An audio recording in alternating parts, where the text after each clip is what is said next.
The first part was about what can become visible when leading and following. Anticipating too much with force, the desire to force a figure through at all costs, or the difficulty of enduring an open moment. But now comes the more important point. Partner dancing, after all, does not consist of two people independently playing out their mistakes. What one does changes the other. That is always, there is an effect. And then a consequence arises or something results from it.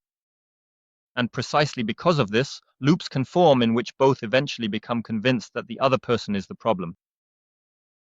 And that is called the control loop. Let's go back to the beginning. The follower anticipates a turn. The leader senses, yes, my information isn't really getting through. Perhaps he even experiences it as if the leading is being taken away from him. So with the next impulse, he becomes more forceful, not clearer, but stronger. And the follower feels this stronger impulse. Perhaps they feel pushed or insecure. So the body thinks, I need to react faster so I don't get pulled again or pushed so hard. And the next time, the movement begins even earlier. And the leader in turn thinks, she isn't waiting for me at all. I have to now show Clara what I want. And again, clear for him means more force. And after 3 minutes, the system has escalated to such a point. He experiences her as controlling and unable to follow. She experiences him as rough and unable to lead. And the interesting thing is, both perceptions can be partially true, because she is indeed anticipating, and he is indeed leading too harshly. It's just that neither of them can see anymore how their own reaction reinforces the other's behavior. And that doesn't mean that both are automatically equally responsible. That is important. If a leader pulls painfully, becomes rough, or ignores or crosses any boundaries, it remains their responsibility. A mutual dynamic explains behavior, but it does not excuse any crossing of boundaries. Likewise, a follower remains responsible for their own anticipation. An unclear lead explains why someone starts guessing or simply expects something already, but it doesn't automatically make guessing a good consequence. The point is not to distribute blame equally. The point is to recognize where you yourself can step out of the loop again. The leader could say she is anticipating. I will not get stronger now. I will become smaller, earlier, clearer. Maybe I'll go back to the basic for a few bars and simply rebuild the connection. The follower could say, this lead feels unclear right now. I'm not going to guess now. I will stay in my axis. I will wait for the information and stop when it becomes uncomfortable for me. Because then something decisive happens. At least one person stops continuing the old dynamic. And that is often the only way out of such loops in everyday life as well. One person becomes more reproachful because the other withdraws. The other withdraws even more because the first one becomes more reproachful. One person controls more because they don't trust the other. And the other takes on less responsibility because everything is being controlled anyway. And at some point, both say, see, that's exactly why I have to act this way. Even though one's own behavior has partly produced the proof itself. A protective strategy can reinforce the very reaction in the other person that it was actually supposed to protect against, or should have. And for me, that is the strongest insight of this episode. It's not that the leader is like this or the follower is like that, but rather what emerges between the two and what part do both play in it. Let's move on to the unclear leader and the guessing follower.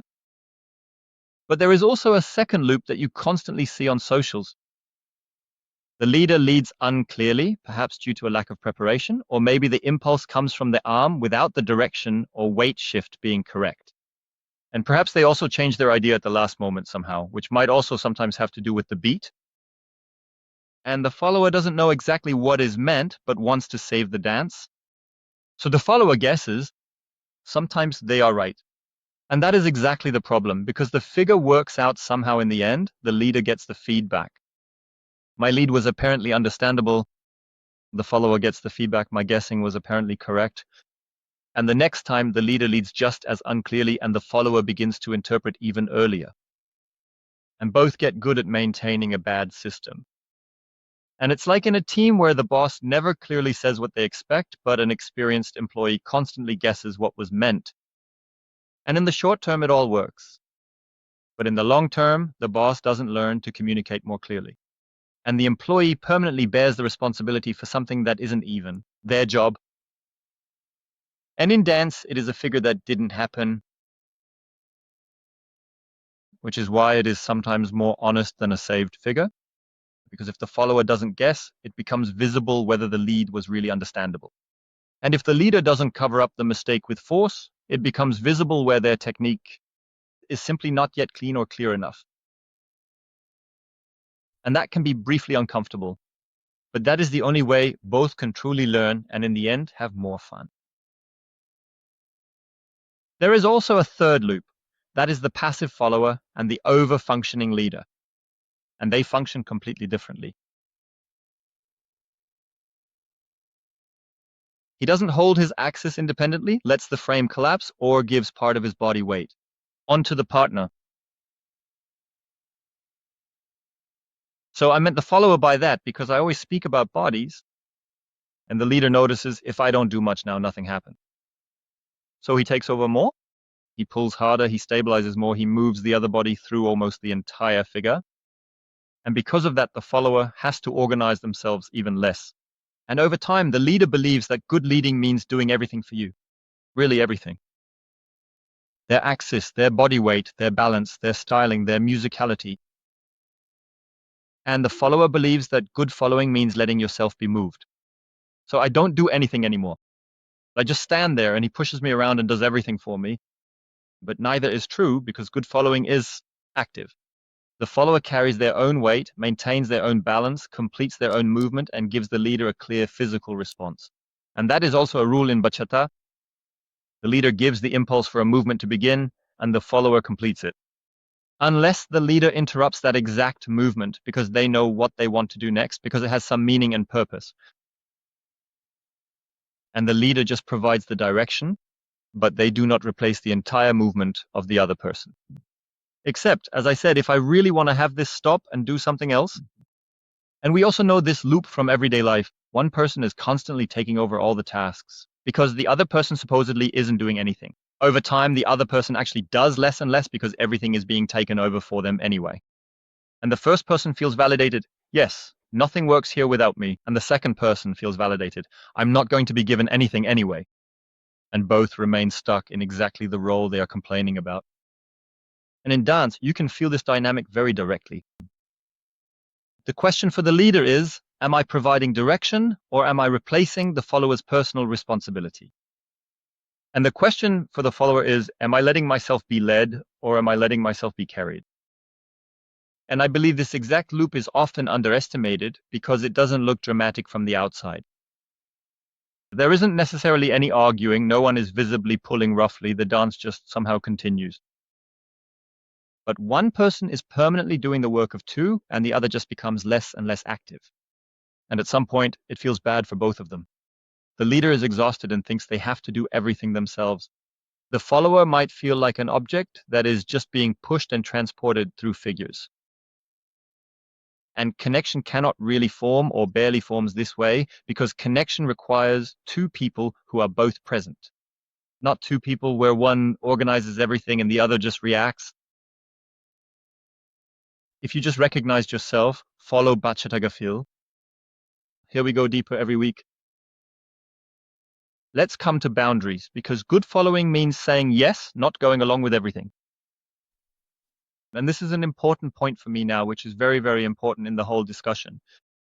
When we emphasize that a follower should wait, trust, and not anticipate, it is crucial that this never turns into a situation where the follower feels they have to blindly go along with absolutely everything that happens. That would be complete nonsense. Good following does not mean obedience. You remain responsible for your own body. If a movement hurts, is too fast, becomes too tight, or simply doesn't feel good, you are allowed to stop it. You are allowed to let go of the hand. You are allowed to make the range of motion smaller. You are allowed to create distance. You are allowed to say no. And a good leader doesn't wait for a dramatic, loudly spoken no. They take your hesitation seriously when the follower's body suddenly becomes tense, the movement becomes smaller, the hand lets go, or no clear answer comes back. They simply reduce the movement first. They create space. And if they aren't sure, then they ask briefly. And I also like to do that sometimes when dancing. I just ask, hey, is everything okay? Did that work for you? Or I make small movements then, but it is about perceiving the other person, and it is an important skill for the leader to also try to read the other person.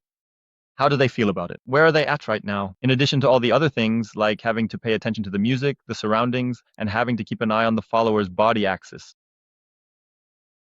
Must keep an eye on, and so on. But the leader doesn't try to read minds, but they also don't ignore it when someone is visibly feeling uncomfortable. And that is the difference. And sometimes it can also be that a leader has to concentrate because that is not easy. I am talking about the high art of leading now. I'm not talking about this simple leading that everyone does here. I just blast through my figures and that's it. And I don't look at my surroundings and I throw in a bit of musicality, even though I have no musicality. That's not what I mean. I am really talking about this high art that everyone actually wants to achieve or should. Okay, but enough about that. Let's move on to the followers because at the same time, there are followers who go along with everything out of politeness. And they just don't want to seem difficult or unfriendly or complex or whatever. And they don't want to interrupt the dance. Or maybe they also think, I have to be a good follower, or a good follower if it's a man. So they keep smiling, even though it feels a bit uncomfortable. And that too can be a pattern that one knows from everyday life.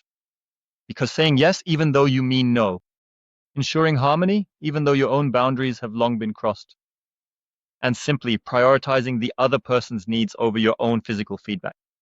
And that is exactly where you have to make a clear distinction. Engaging with someone is different from giving yourself up. Because trust is something different than simply switching off your own perception.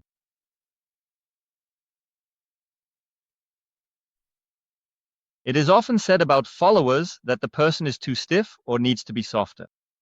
But that is a bit too simple for me because too much tension can have various reasons. Perhaps trust is missing, perhaps the person is nervous, perhaps they are trying to do everything right and therefore controlling every movement. Perhaps the lead is uncomfortable. Or perhaps the body simply doesn't know yet what tension is actually needed. Some people naturally have a high level of baseline tension. But too little tension is also problematic. Keyword, spaghetti arms or a loose frame. Because if the frame is completely loose, if one's own axis cannot be maintained, one's own balance, and if the partner constantly has to carry you, then that is not automatically surrender or femininity or particularly good following. Because then self-organization might be missing. And for me, the better question isn't, are you hard or soft, but can you adjust your tension? Can you be stable when stability is needed? Can you let go when a movement needs to happen? Can you stay centered and still react to your partner? And that is basically the goal on both sides. A good leader is not permanently hard. They can be clear and immediately give space again. A good follower is not permanently soft. They hold their own center and yet remain agile and flexible. And I think now comes, I believe, the most important moment of the entire episode, because the mistake is often the most honest moment. Because as long as everything is working, a lot can easily be glossed over. The music is playing, the figures are working, both look good, but then a mistake happens. The hand lands wrong, or a turn doesn't come, or it doesn't happen at all. The rhythm is somehow briefly gone. Yes, you might even step on each other's feet a bit. That still happens to me occasionally, even after 5 years. It just happens. And suddenly you see a lot, because some laugh briefly, find the basic step again, and just keep dancing. Some apologize 5 times and are completely out of it afterwards. Some try the same figure again immediately because they absolutely have to correct the mistake. Some look at the other person as if it were clearly obvious who is to blame, and some get immediately frantic and just do more. And the mistake itself is usually not the big problem at all. Rather, what's interesting is what we make of it ourselves.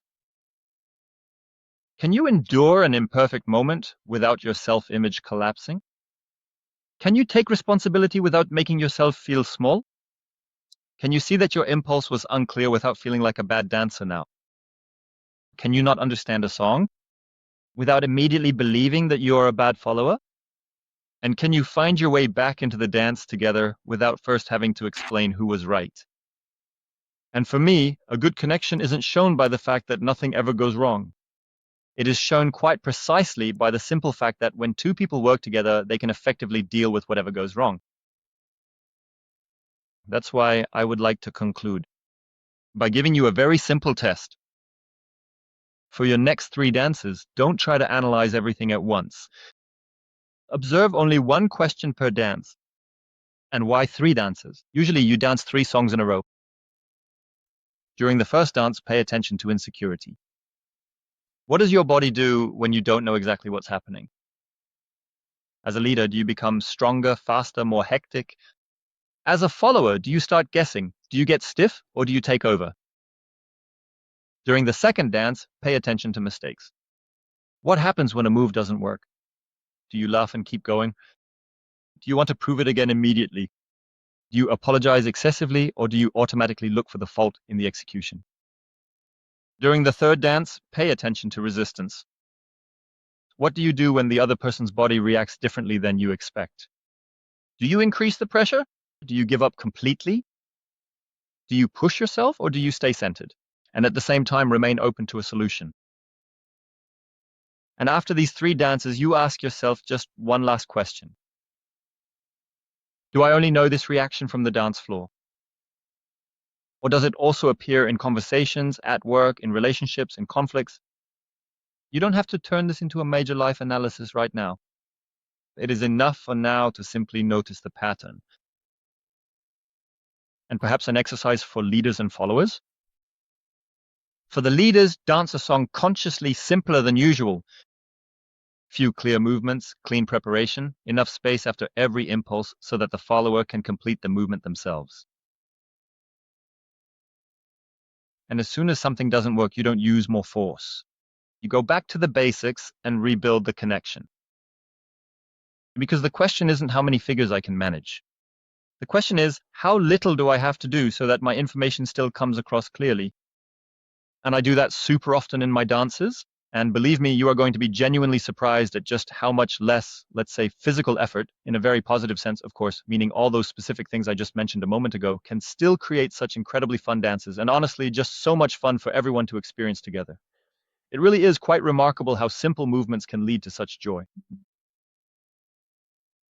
And for the followers, try dancing for a whole song with the focus on your own axis, on your own body balance. Keep your weight with you, wait for the complete information, and as soon as you notice that you are already mentally finishing a familiar figure, don't stop the dance, but stop your expectation. You remain open to the possibility that something else could happen at any time. And if your impulse is uncomfortable or unclear, then don't guess and don't force yourself into it. For yourself, make the movement smaller or stop it.